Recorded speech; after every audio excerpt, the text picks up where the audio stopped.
Est-ce que votre nom peut être un fardeau ou plutôt un avantage pour vous? Les deux, pourquoi? Parce que en réalité, le nom de Le Pen, c'est vrai qu'il a été extrêmement diabolisé. Il en reste des traces, c'est une évidence. Bon, et ça restera toujours comme ça. Mais c'est aussi un nom qui est synonyme de courage. C'est un nom qui est synonyme de solidité.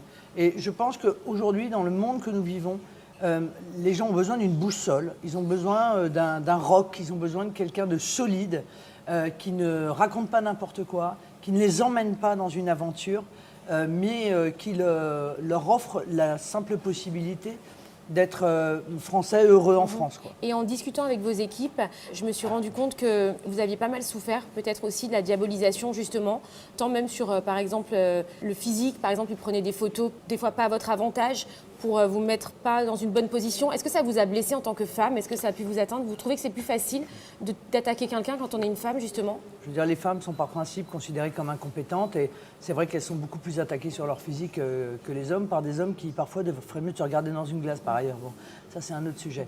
Mais j'ai surtout beaucoup souffert de discrimination quand j'étais jeune, à cause du nom que je portais. Je veux dire, on m'a fait payer en fait le fait d'être la fille de Jean-Marie Le Pen. C'est pour ça que, vous voyez, il y a une chose que je pourrais jamais faire, c'est faire de la discrimination. Parce que je déteste la discrimination. C'est-à-dire juger quelqu'un, non pas pour ce qu'il fait, mais pour ce qu'il est. Pour le nom qu'il porte, pour la couleur de sa peau, pour des choses comme ça, c'est des choses que je ne peux pas faire. Parce que j'en ai trop souffert moi-même. Et je sais la somme, encore une fois, de souffrance et d'injustice que ça peut générer. C'est probablement d'ailleurs une des raisons pour laquelle je suis devenu avocat. Oui. Parce que l'injustice m'était insupportable.